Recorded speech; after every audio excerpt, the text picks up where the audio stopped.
They may be, the ones breaking into the houses during the day. Not all the time, but it is something we need to look at. Truancy, and I may be speaking out of school a little bit, but no pun intended. There's so many people with early dismissals now that it makes it really tough sometimes to get a hold of the truancies. And to sit there and take a look, okay, no school, early dismissal, early dismissal, early dismissal. Oh, boy. Like, it's very hard to get your hands around it.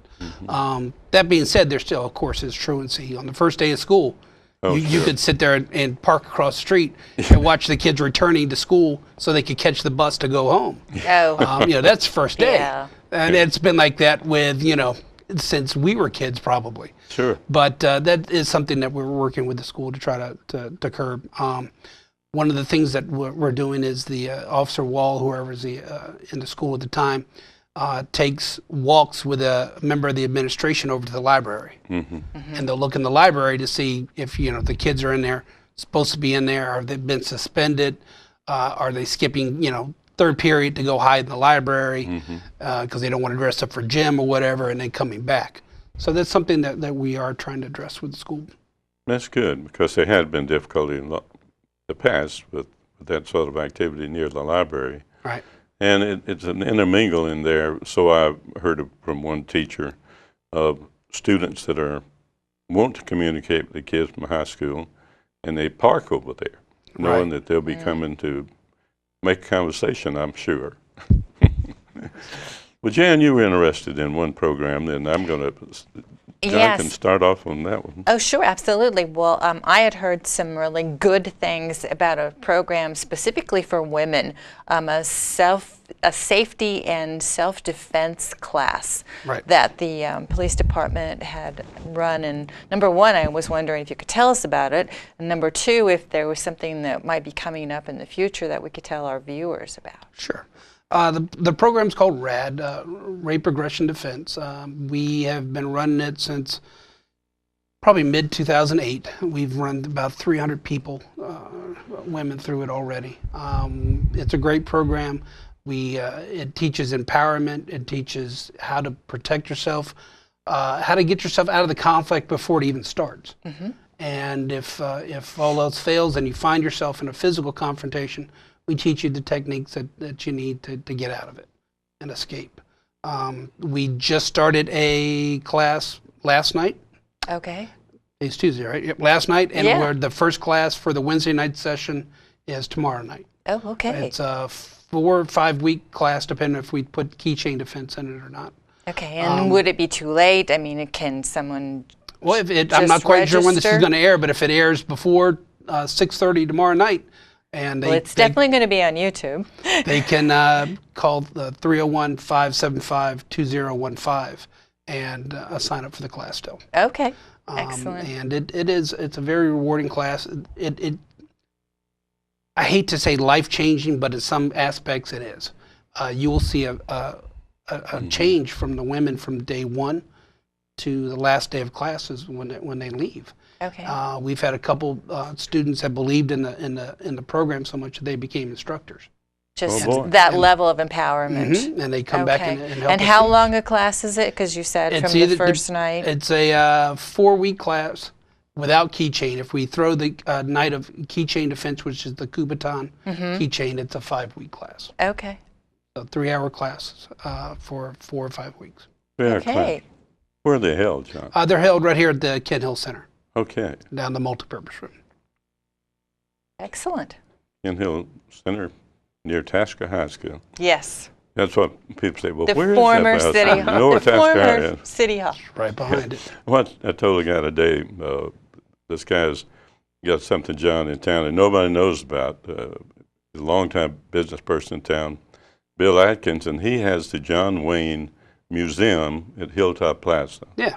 And see, he knows it because he's a policeman. Yeah, I was going to say. And, of course, they have this bunch of people really are John Wayne fans. And the interesting thing about Bill, he called me this morning, and they're going to California, he and his partner. And, of course, when I saw him recently at the post office, I thought he'd altered the bill. He put John Wayne's picture there. This is literally his calling card. That's funny. And John Wayne Museum. And he appeared in the John Wayne movie, Flying Leathernecks, this local business person. Oh. And that's why he has this museum. And so I've known Bill for a very long time as a businessman. And I'm wondering what the John Wayne Museum thing is next to Outback up there at Hilltop. And he and his partner, who is a John Wayne lookalike, go to this annual thing. Well, here's a picture of the Flying Leathernecks, and he's got a picture of himself in the middle. We're going to have him on the show, but it was just sort of unusual in the fact that Jan didn't know about the John Wayne Museum. And of course, we used to have a chamber office in that shopping center years ago. But he has a partner. They're meeting next first Monday in October, and then they're going to California. And they have a big thing from people all over that are John Wayne enthusiasts. And so we're going to have him on the program, John. And he interviewed, it said Bill Atkins interviews John Wayne. But it's a little story, and I've got to tell you this because it has a lot to do with how things can happen from just a simple thing. He was in the Army, World War II, and Howard Hughes wanted to do the Flying Leathernecks and not have to. It was during the war. He couldn't go outside the country to do it, so they set it up in South Carolina. And they made this movie, Flying Leathernecks, and of course they needed some military people in there, and they had other actors too. And this guy, Bill Atkins, happened to be there at the right place at the right time, and John Wayne's in that movie. So when he got out of the military and his business life, and when he had his own offices, all of a sudden he's got a John Wayne Museum. But it's amazing his little technique of doing business with people is giving them a dollar bill, and I thought he'd altered the bill, as you see. But he just stuck it in front of there. You can actually move it off there. Because my understanding that, well, yeah, you got it glued on it. He has altered US it. current. You cannot spend that dollar, Bert. Yeah. Oh, no. Don't Well, I'll take it use anywhere. $4 for the Yes, that's okay. for the Girl Scout cookies, John. That's okay. Girl Scout cookies hit you lately? Not lately. The price keeps going up and the cookies keep getting smaller for some That's reason. true. Now, that brings us back to the fact that county does some fundraising. The county police does do some, like, they make calls for that sort of thing on, on their behalf. But I don't hear that happening with, like, Bowie calls. So, I mean, is that just something that's not done, or Well, what's sort of the policy on that? There's no set policy, but I would hate to be on the other end of the phone call. If I was to call someone and say, hey, it's Chief Bowie, or it's Chief Nesky from Bowie. I know that you just invited us here, was it 4 or 5 short years ago, and that you took a sizable tax increase to have us here, but I'd like some more out of your personal pocket. Yeah. How about it? Yeah. I don't think that call would go very well. No. So we're not in a position that we need to do that. Our city finances are very good. They're very well organized and ran. So we're not quite going door to door yet. Yeah, that's good. That's very good. That's interesting. But there's another program you have with the young people, youth. And one is where you go bowling with them. You're probably a champion bowler now after going to so many. But is that still a program you're doing? It's called the Explorers, the Bowie Explorers post 1916. We're currently taking applications now. We just have to be, I think it's 14 years of age. Okay. We have meetings. They learn some police tactics. They learn citizenship. They'll help us out at various events. They were out there helping us out at Night Out. They go on trips. They do activities and competitions. It's a really, really good program. Yeah, that sounds like a great idea. And what age again? 14? 14. 14. Just 14. 14 and up. Up. Up Okay. under, I think, 20 or 21. You've been a few years into that now, so you're getting into some upper teens there. Have any of them expressed an interest in going to law enforcement? A lot of them do. A lot of them do. A lot of them, it's a good building block to see if it's something you're interested in. And I'm waiting for that first Bowie Explorer to, once they hit 21 and apply, that we can hire them. Sure. That's great. And you can brag about it. Exactly. And they can come back and talk to Exactly. the other And explorers. that's the thing. You want a nice Continuity. continuity of people from Bowie who grew up with the department, who know the area. We've been very fortunate to have been able to hire some people that grew up in Bowie, Mm-hmm. and you know they're some of the better officers. They have a stake in the community. Mm-hmm. But my father was the chief of police. I think I told you that once upon a time. In a small town, and all my brothers, nobody wanted to be a policeman.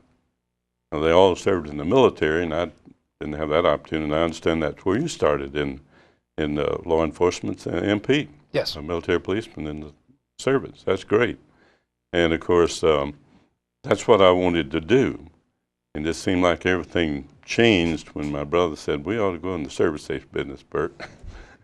But it seemed like a lot of families do that. And you read about it a lot, and particularly in the big cities, John. And so it seemed like here's not only a good profession, but also danger at times. And yet it's amazing the number of families that I've read about that have several members, 3 or 4 members in the police department, the oldest being the father, and on down the line. An amazing thing. And turnover is not, one family I met was from Philadelphia, and their family he'd been in the police department 20 years, and his father just retired. And he has 3 brothers. So it's amazing. It is, and you'll go to academy graduations, and you'll see the father, come up to pin the badge on the son, and it really is. It's an honorable profession. It's a challenging profession, especially for your family life, because shift work, you're not around, but it really depends on how you feel about the job. If you love the job and you come home and you share that love of the profession, with your kids, and hey, here's what I did today, and this was really cool, and we did that, or we helped this person. It's infectious, and it is. The kids model off of you, and want to follow in the footsteps. Yeah, one of my sons wanted to be a policeman too, so that's one reason I thought about the family thing, being my father. But John, you in our final minutes, a few minutes for a wrap, you set up a program of your officers visiting business people. Yes. And how's that program going? It's doing well. We just we started Business Watch, I guess, probably about a year ago. Corporal Henderson did, and then he came up with a new wrinkle on it, which we just recently, I think in July, we had a meeting about it.